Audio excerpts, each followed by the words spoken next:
this is Tara Long with Wide Awakened Healing, reminding you just how powerful you are to create your health and your life. And today, last week, I talked about unwavering faith, and I asked the question, can faith and surrender exist simultaneously?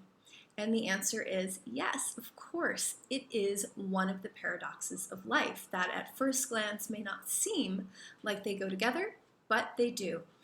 And I wanted to answer a question that was posed on one of my recent YouTube videos from Kingsley. He asks, and this pertains to the topic today of faith and surrender.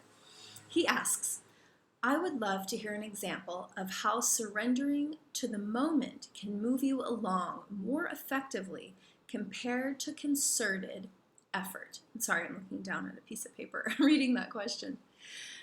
So what a great question, Kingsley. Thank you so much for asking. I know it can get confusing I talk so much about surrendering to the moment and how that is the place that you must start in order to move through anything, in order to get to the next step. We have to surrender in order to know where it is we're going, because first we have to know and accept and relax into and love where we are. And so the concerted effort, I know that is just sheer will or force or pushing something. We want something, and so we are going to do whatever it takes to get it.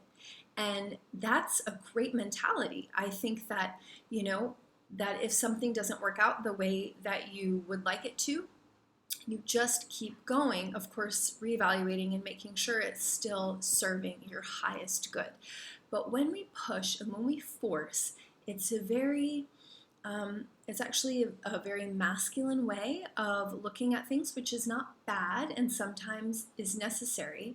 But when you're talking about actually moving through a challenging situation, a health challenge, a financial challenge, something like that, it's really important to surrender to the moment, and you can have faith at the same time.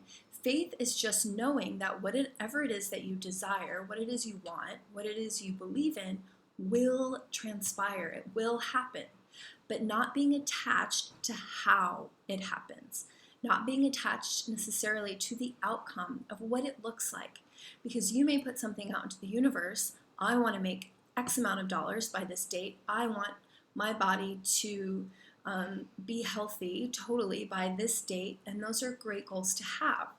But when you're in surrender in the moment and you're loving where you already are, it's a very relaxed and easy space of non-resistance.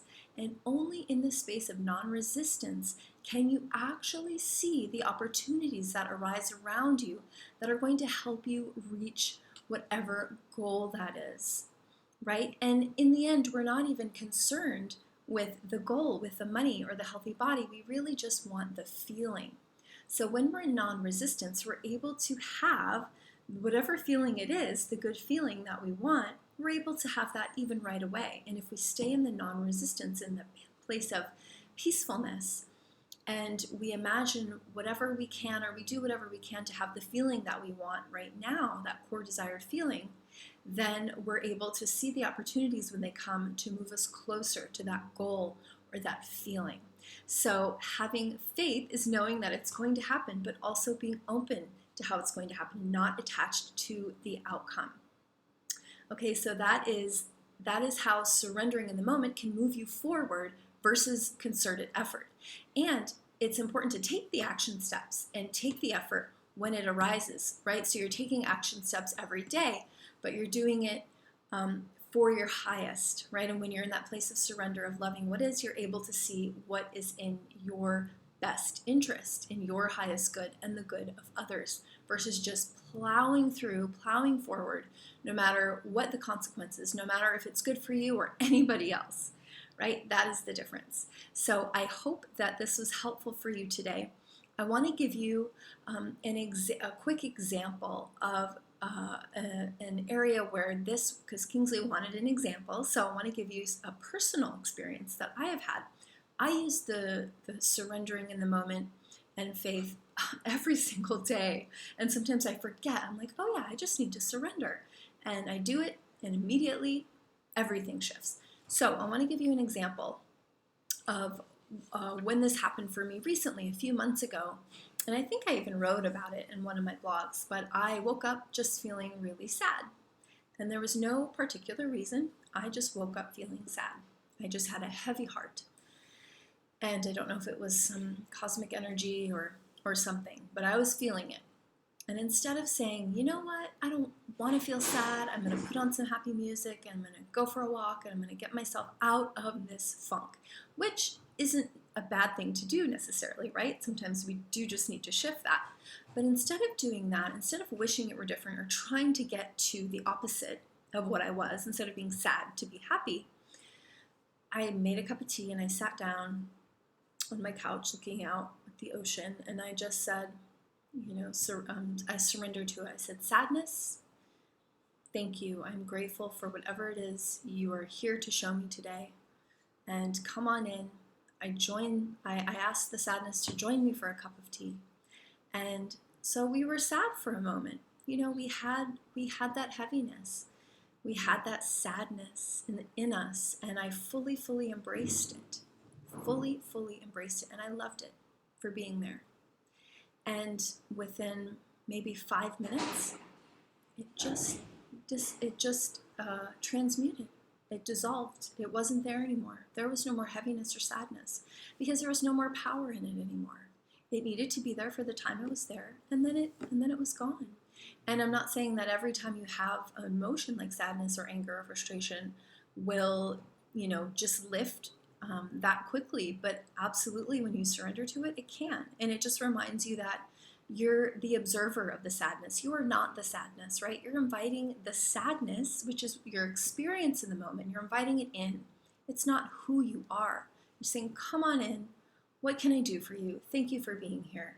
And sometimes you might get a message around the sadness. There might be something that you need to have an awareness of or pay attention to, or someone you need to call, or some inner work that needs to be done. And when you surrender to it, those messages will come up. And it may not be in that moment, but it will happen. But when you're fighting and when you're in resistance, what do I say like a bazillion times? What you resist persists, right? What you focus on expands. So let's just take those moments to just try it, see what happens when you're in surrender, whether it's meeting a goal or trying to transmute an emotion.